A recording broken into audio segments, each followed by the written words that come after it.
Hey guys, another cactus garden update.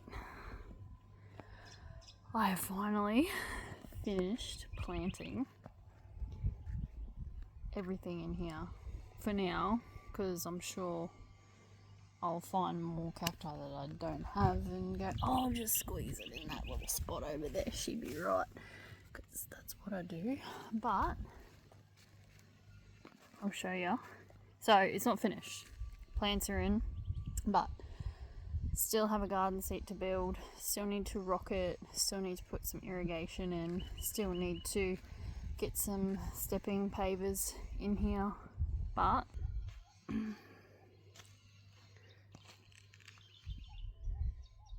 it is coming together. And in the next, this spring, so in the next 12 months, this is just going to be, it's not going to look like the same garden. They're going to go crazy, but they're all in the ground finally, and I have so many pots now, which is good because I've been running out of pots. But my agave cubic looking beautiful. I did put the sprinkler on last night to help them settle in, so they're finally in their forever home. I'll tell you what, but some of these big ones, oh my lord, trying to get them out of their pots, like,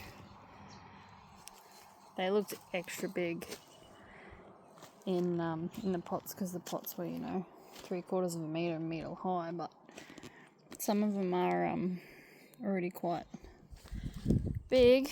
Trying to get them out of the pots, oh my god, on my own. I planted everything. Oh, hi Missy, say hi to everyone. You helped Mama? Did you help Mama? No, you did not. You just supervised, moral support. She knows she's not allowed in the garden. Dog free zone. Don't ya? You say hi?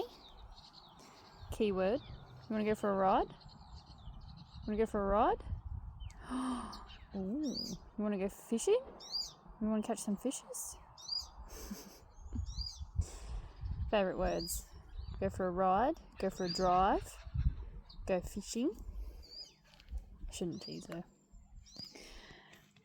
But yeah, I've done this whole garden on my own. From getting everything out of the pots, digging the holes. I had to use for a lot of anything that was smaller than sort of a dinner plate. I just used a little dirt scooper to dig the holes, but a lot of them were manually with the old post hole digger. So my arms are burning because I've been chipping away at this over the last 4 or 5 days because the weather's been on and off. Rain, wind. The wind has been that bad. I've put 2 flat pack polytunnel kits up in the paddock to set up as a sales house. And within a few days of putting them up, the wind's picked up to 25-30 knots and they've just been flattened. I haven't even had a chance to put plants in them, thankfully. But yeah, they've just been flattened. I'm not even going to show you because it makes me sad. I've got to pull it. We'll finish disassembling what's remaining and throw another $500 in the bin. So that's why our launch date is being pushed back, because I'm currently getting quotes done up. I've got the quotes done. I've just got to pay for it all now to get a hard stand built up and a proper greenhouse kit. So I think it's 6 meters by 24 meters, and yeah, I think all up it's about 35 grand for the kit and the hard stand and installation and everything. And then the shelving is costing me probably another $5,000, so 40 grand. 40 grand. So you guys better come buy plants. I need to make that back. I need to make, and then stock is another 5-10 grand. So dirt, fertilizer, all that stuff on top. Oh, I need to make at least 50 grand back before I start breaking even. It's going to be very busy. So I need you guys to come out, visit, buy plants. Oh, and the first lot of eggs are going to be here tomorrow to start with the chooks. I'm so excited. I actually have to get the incubators out today, go over them, make sure they're clean, make sure they work, have them ready to go for when the eggs get here, and they'll go straight in the incubator. So we're going to have baby chickens in about 3 weeks. I have so much to do. So much to do. And it looks like it's going to rain again. It's just like this all the time here lately. The wind's not too bad at the moment, but yeah, so it's coming together. It doesn't look that big in the videos, but I reckon this is probably a good, I haven't even measured it. I think it's probably between 10-15 meters long that way and several meters wide. So it's a pretty big area. I actually need to measure it so that I can work out how much rock I need. And I've got some garden ornaments I've still got to put in, some old machinery gear, still sourcing some more of that, and I've got some really cool like geodes I found when I was working in the mines, like rocks with crystals in them and stuff, and pyrite and quartz, so they'll be going in here as well. And this is going to be where you walk in. We're going to have some pavers here, and this area here is where the chair's going to go, so you can sit here and look out. So terrible view. These pair. What are you doing? Boy, what are you doing? It's like this all day. What are you doing? Let's see if she knows. Look at this little turd. She just always looks like she's angry and up to no good, don't you? And you're an angel. You're the angel and the devil. So yeah, thanks guys. Thanks for coming along with me on this journey. There's going to be more going on around the property, and I'll be doing, I'm trying to, I get so busy and caught up with what I'm doing, I forget to video things and document it and all that stuff. But I will be doing some more videos and tutorials on basically what I do for my soil mixes that I use for cacti, and like propagating and pollinating. 'Tis the season for pollinating. The greenhouse is starting to open up flowers like left, right and centre. The astros are starting to bloom. Echinopsis Echinopsis has actually started getting some flower buds. I did see the form. So we got some flower buds. That's what these little fluffy tufts are. These are all going to be flower, but oh, that's perlite. But yeah, there's going to be, oh, there's some more there. So there's going to be a garden of flowers coming through.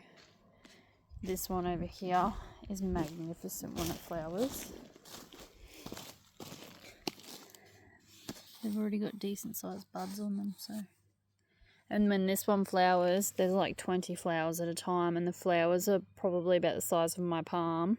They're bigger than the actual plants themselves, and they're like just angel feather white. They're stunning. So I will keep track of that one and get photos and a video when they open. So we've probably got another week or two for this to be full bloom. But yeah, and we've got, so this one I've had for a while and is one of my mum plants I've been using for propagation. As you can see, it's quite ugly because I've chopped, but this is why. Look at all the babies. But now that they're in the garden, they're probably going to get, so that this thing fills up and it's big and beautiful, and then once it's nice and lush and full, then I can start chopping some arms and stuff off again to pot out to move to new homes. So, and laurels starting to flower, and I think there's another one. Oh no, the other one is at the back veranda because I'm saving it for a cute little garden out the front of the property that I will, it's another project that I'm getting to after this one, but I will take you along for that as well. I will give you a hint. It has something to do with the ocean or with the water. That's it. That's all I'm telling you. I'm not telling you too much, but yeah. So anyway, I'll keep you updated as I start getting rocks in here, and the garden seat's probably going to be another couple of months because we're slowly accumulating bits and pieces to make that, because we're going to be using old machine parts and stuff. So part of the little theme here, so our property's name is actually Dozer's Run. That must be from the bloke that first built the place. So, and we love it because in my very recent previous life as a diesel fitter, my favourite bit of gear to work on was actually bulldozers. Don't know why most people hate them. I love them. They were my thing. They were my jam. I was quite happy to work on dozers. So I fell in love with the property, fell in love with the name. I took it as a sign. And we're keeping the theme of that, for my love for that, the name of the property. So we're going to be accumulating scrap dozer parts and using them as features in the gardens, and I want to make the garden seat out of leftover scrap dozer parts. So it's going to be very heavy and it's never going to get moved, and it'll be welded and put together right there, because there's no way we're going to be able to build it in the shed and get it in there without a digger or something, which we don't have. So we only rent, and I'm not renting a digger just to move a chair, so it'll be getting welded in there. But yeah, the homestead is slowly coming together, very slowly. The weather is starting to be a bit of a burden, but now that I have most of the days to potter around and get these projects done since I quit my job, and using my passion and my hobbies as a full-time income, hopefully it works out and is successful and I can keep doing this for a really long time. It's hard work, I'm not going to lie. If you don't like being outside, you don't like being in the sun, you don't like sweating, you don't like your body hurting, you don't like being dirty, you don't like thorns in your hands. I mean, nobody likes that, but you just adapt to it. It's one of those sacrifices you make for the love of something. If you don't like nature and you don't like bipolar weather and you just don't like hard work, I don't recommend this lifestyle for you. But in the grand scheme of things, I'm putting in a lot of hard work now before the wet season comes. That's why I'm just going hell for leather with this, because once the rain comes, you can't do much. Like, you're just sort of stuck inside. And when you do have a break in the weather, it's to mow, whippersnip and It's not even worth poisoning because it just washes away, but yeah. So that's why I'm going hell for leather now. You don't have to commit to it all day, every day like I do, and even then I don't. Some days I'm just that burnt out and spent that I won't leave the house in the morning until 8-9 o'clock. Sometimes I have 2 coffees to wake up, and just slow moving, I guess, because I'm exhausted. But once I have my little break, my little re-energize, refueled, I'm back out here for another couple of weeks at a time. So yeah. Dina, you want to say hi? You little feral, look at all your eye boogers. Constant. Hey. Tell everyone, actually I should make a little sign to put around your neck and tell everyone I am a little fatty tum-tum. My mum fed me this morning and put my sister's food for the day because my sister grazes and she's not a pig like me. Excuse me, where are you going? Oi. So I jumped up. Oi, stop eating poo. I fed her half a cup this morning and she's a guts. Like, we had to get her one of those special bowls with all the grooves that recess down because she scoffs her food that quickly. I reckon in 10 seconds it's gone. Like, she doesn't even take a breath, she doesn't chew. So we got her a special bowl. It slowed her down for the first 4 days, and now she's worked out how to quickly navigate the bowl. Anyway, I fed her half a cup this morning. She's still too short to jump up. She has been too short to jump up into the dog kennel that they go into at night. So I put Missy's bowl of food, because she doesn't gut, she just grazes throughout the day. She's always been like that. I put her bowl up in the dog cage because she can get up there, Xena can't. I fed them both this morning, went into the house to make another coffee, come out, and Xena's stomach was huge, like huge, bigger than normal. And I went, something ain't right here. Went down to the dog kennel. Missy's whole bowl of food for the day, gone. Gone. The whole bowl. I don't know how she got up there. And I didn't see her do it, but I know she ate it.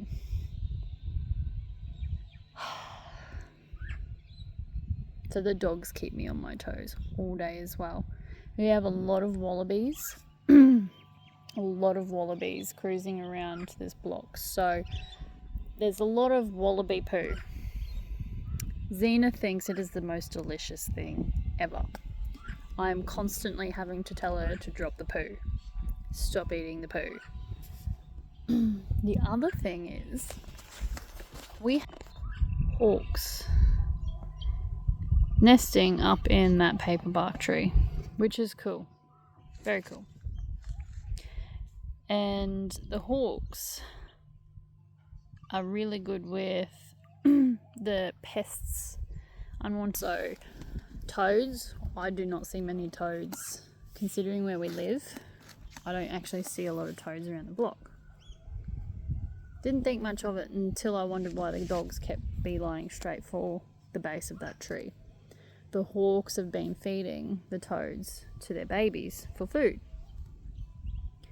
So Xena has learnt there's half-eaten, half-decayed toads that have been dropped out of the nest or blown out of the nest, and they're on the ground all under that tree.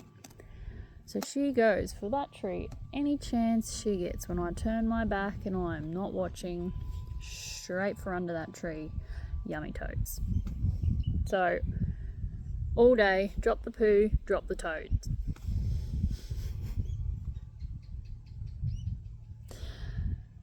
This is why I can't have nice things. Yep. dogs, plants, and soon to be chickens. I have a real problem with committing to keeping things alive, full-time jobs. So I don't know why I do this to myself. I do, because I love it. It gives me purpose and a reason to wake up in the morning and makes me happy. So yeah, anyway, I will shut up now and let you go, but thanks for watching, and thanks for following and keeping up with the Hartleys, I guess, the Hartley homestead on Doze's Run. So yeah, there'll be plenty more coming. Let me know if you want anything particular, like propagating from seed, germinating from seed, because I will be doing that soon. I have to. So I actually counted a few nights ago. I did a list of all the seeds I have boxed away inside, counted, and it was a very rough estimate, mind you. Like, I wasn't sitting there with a toothpick counting every single seed, but it was at least 35,000 seeds, at least. Not that they're all going to germinate, but it's a lot of plants. I really, really need to get my act together and get them down, get them in the soil, because they'll take a few years before they're a good size for anything. So I'm going to need another greenhouse. Anyway, I'll stop talking. I'll see you in the next video. Don't know what it is yet, but I will keep you updated. See ya.